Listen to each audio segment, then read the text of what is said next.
Denuncian a la AFIP por considerarla responsable de la quiebra de Oil Combustibles por maniobras también fraudulentas. Con esta información ya está en línea Gabriel Morini. Gabriel, buen día. Hola, muy buenos días. Así es, los síndicos designados por el juzgado comercial para intervenir en todo el proceso del caso Oil Combustibles denunciaron ayer a la AFIP, en realidad a la gestión de Alberto Aval, en particular por haber tomado una serie de resoluciones que generaron en el año 2016 en adelante, primero la cesación de pagos de la petrolera del combustible, pero luego lo que fue todo el proceso que llevó a la quiebra de la empresa, y con eso provocaron un perjuicio obviamente al patrimonio de la misma, y también generaron un perjuicio a los acreedores, entre ellos el propio Estado, que era quien debía asegurarse el crédito fiscal por la deuda de impuesto a la transferencia de combustibles. En esta cuestión es importante remarcar que es el primer órgano y es una resolución inédita donde se responsabiliza a la propia FIP como si hubiese sido una suerte de acreedor hostil que lo que trató fue de sabotear el proceso de concurso y luego derivó en la quiebra, y obviamente direccionó una serie de resoluciones específicas que tenían como objetivo el grupo Indalo, pero en particular la petrolera Oil Combustibles, y de esa manera se generó toda la situación que, bueno, ya es conocida y que derivó en la quiebra de la compañía por un lado, pero también en el caso judicial que se está ventilando en un juicio oral en estos momentos. Claro, la denuncia ya estaba hecha de estas maniobras irregulares en cuanto a no poder acceder a distintos planes de pagos que sí otras empresas podían acceder y que estaban dentro de lo planteado por la ley, por ejemplo, ¿no, Gabriel? Claro, entre otras cosas, una exclusión direccionada para impedir que, vamos por partes, digamos, la pericia de la Corte Suprema de Justicia, que fue pedida en el juicio oral, ratificó que hasta diciembre de 2015 los planes de pago a los que se había cogido el combustible estaban al día y habían sido cancelados en su mayoría. ¿Qué pasa cuando toma la administración Cambiemos?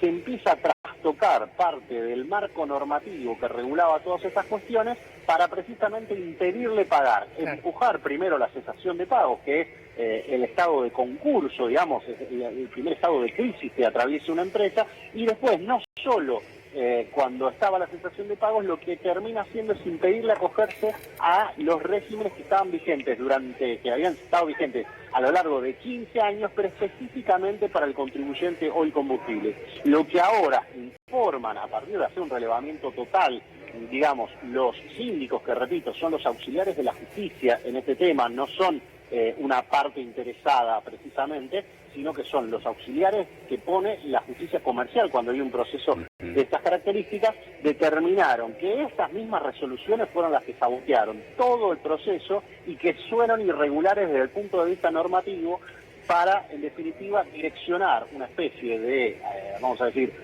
ataque puntual contra un determinado contribuyente para impedirle pagar. Ese efecto de impedirle pagar generó a su vez un perjuicio, no solo para la compañía que terminó quebrada, sino también para el crédito fiscal que debía resguardar el Estado con respecto a lo que son los tributos que estaban a la recaudación, digamos. Exactamente. El Estado debe resguardar que las empresas que tienen algún tipo de deuda con el fisco lo terminen pagando. Gabriel. No el proceso contrario, que sería arruinar a la compañía para que no pague más. Claro. Acá se están solicitando que se denuncie a la FIP, a la Justicia Comercial, y que se la demande. ¿Pero qué pasa en estos casos cuando hay un funcionario que después terminó sus funciones y se fue? No, hola Gabriel. Hola, Turi. Básicamente esto es de dinero. Acá se está hablando de dinero. O sea que la FIP tendrá que pagar, por decirlo de alguna manera, o sea, supongo que será dejar de cobrar, pero tiene que hacerse cargo Como organismo de el perjuicio económico. Ahora, también hay una vertiente penal de esto que se está dirimiendo, Gabriel.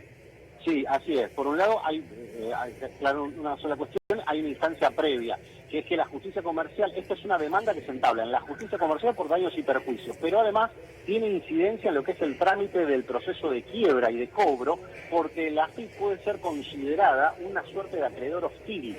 en esta situación. ¿Qué significa acreedor hostil? Que es un acreedor que busca el daño de otros acreedores.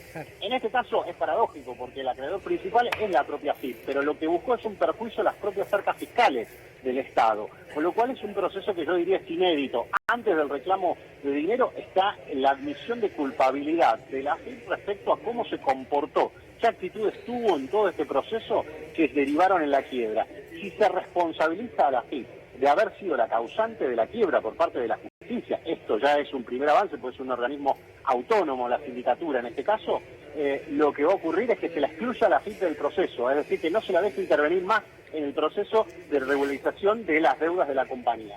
Y el otro punto, vos bien lo marcabas, tiene que ver con la causa penal, porque si todas estas acciones fueron dolosamente, como resaltan los síndicos, dolosamente perpetradas por la administración de Alberto Abad, obviamente toda esta cuestión va a nutrir la causa judicial que tiene a su cargo la jueza María Cervini y con impulso del fiscal Guillermo Marijuán, porque en definitiva la AFIP sería la pata ejecutora de una orden política de destruir al grupo, desguazar al grupo o de por lo menos arruinarlo desde el punto de vista económico. Es que la semana pasada, el jueves pasado, en el testimonio del funcionario de la AFIP, lo que quedó claro es que armaron un grupo específicamente para ir contra Oil y que no lo habían armado con ninguna otra empresa y que no se había armado antes nunca y que tampoco se armó después. O sea, empiezan a aparecer como pruebas, ¿no? Claro, sí, lo que declara quien es además el firmante del primer informe desde la FIP, que se llama Informe de Situación Fiscal, un informe inédito desde el punto de vista del tratamiento a un contribuyente, que en definitiva es, digamos, la piedra basal de la causa que después lleva adelante Ercolini. Cuando va y declara en el juicio oral, que se está llevando precisamente por este tema, termina reconociendo que había un grupo que tenía diversos funcionarios, sobre todo del área jurídica, que intervenían respecto a este caso en particular y que lo hacían de manera virtual para evitar reunirse, cosa que hubiese dejado, por ejemplo, una minuta de reunión, hubiese dejado como prueba una minuta de reunión, y ahí se hubiese comprobado que en realidad no era una cuestión de administración de ingresos públicos, sino era una cuestión direccionada contra determinado contribuyente. Y todavía no se sabe, dentro de ese marco, si no había gente externa de la FIP que tuviese contacto directo con las resoluciones que estaba tomando internamente el organismo, que todo el mundo sabe que por una cuestión de secreto fiscal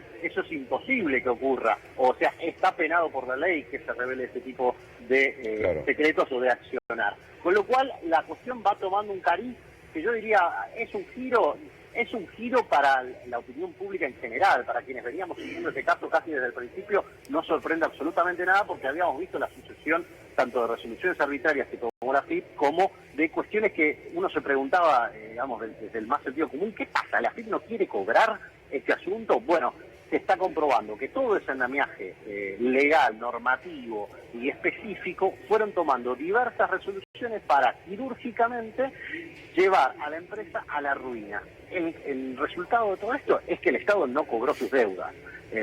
Digamos, para que lo entienda cualquiera, no cobró sus deudas, pero por un accionar de funcionarios que tuvieron a su cargo la función de cobrar esas deudas, pero que hicieron todo lo contrario, quizás con un objetivo, uno puede inferir, político, de destruir la empresa en particular, de la cual obviamente colgaban los medios de comunicación, que aparentemente era el objetivo central de la administración cambiante.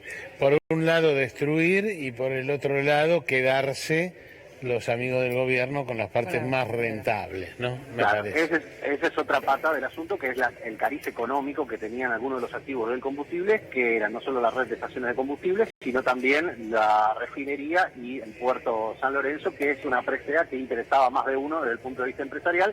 Obviamente, con la empresa en marcha y en funciones, comprarlo tiene un valor. Con la empresa quebrada y a remate, tiene otro, mucho menor. Gabriel Morín, muchísimas gracias por este contacto. Hasta cualquier momento.